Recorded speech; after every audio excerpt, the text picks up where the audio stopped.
Kashi news channel, सच है तो बोलेगा। देवरिया के सलेमपुर तहसील के लेखपाल विपिन कुमार और नायब तहसीलदार गोपाल जी पर भ्रष्टाचार के गंभीर आरोप लगाए हैं। भट्टी थाना क्षेत्र के बेलवा बाबू निवासी प्रेम शाही और उनके परिजनों ने इन अधिकारियों पर रिश्वतखोरी और किसान दुर्घटना बीमा योजना में गड़बड़ी का आरोप लगाया है। पीड़ित परिवार ने नायब तहसीलदार कार्यालय के सामने धरना देते हुए न्याय की मांग की। धरने में प्रेम शाही के साथ उनकी पुत्रियां प्रतिभा, रश्मि, खुशबू शाही और पुत्र हरीश शाही अपने छोटे छोटे बच्चों के साथ तहसील परिसर में डटे रहे। उनका आरोप है कि अधिकारी पैसों की मांग कर रहे थे और न देने पर गलत रिपोर्ट तैयार कर बीमा का लाभ रोक दिया।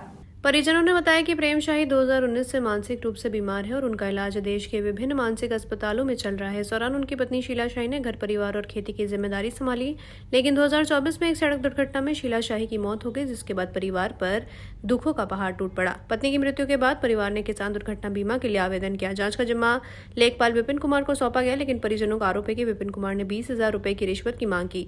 पैसे न मिलने पर उन्होंने गलत रिपोर्ट तैयार कर दी। जब दोबारा जांच के लिए आवेदन किया गया तो नायब तहसीलदार गोपाल जी ने भी रिश्वत मांगी। आर्थिक तंगी के कारण परिवार ये रकम नहीं दे सका, जिससे बीमा का लाभ नहीं मिल पाया। पीड़ित परिवार के समर्थन में कांग्रेस नेता अभिनीत उपाध्याय ने दोषी अधिकारियों पर कड़ी कार्रवाई की मांग की है। वहीं मार्क्सवादी कम्युनिस्ट पार्टी के नेता सतीश कुमार ने इस मामले में त्रिस्तरीय जांच समिति गठित करने का सुझाव दिया। नायब तहसीलदार गोपाल जी ने सभी आरोपों को निराधार बताते हुए कहा कि महिला को किसान दुर्घटना बीमा योजना के लिए अपात्र पाया गया था।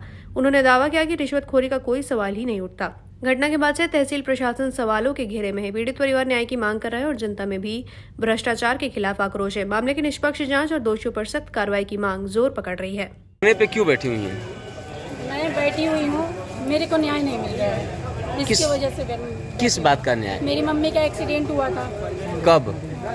किसान दुर्घटना वाला जो कब? मेरी मम्मी के 2024 4 फरवरी को एक्सीडेंट हुआ। उसके बाद इन्होंने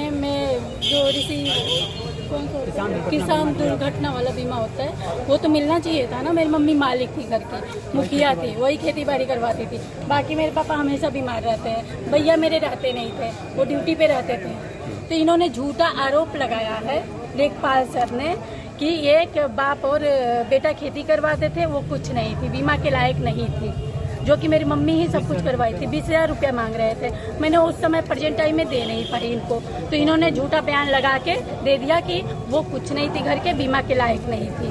तो ये गलत बात है ना। फिर मैंने ये सुना तो मैं फिर अपील की, यहाँ पे सलेमपुर में आके तहसील में अपील की, तो मैम ने फिर जांच करवाया।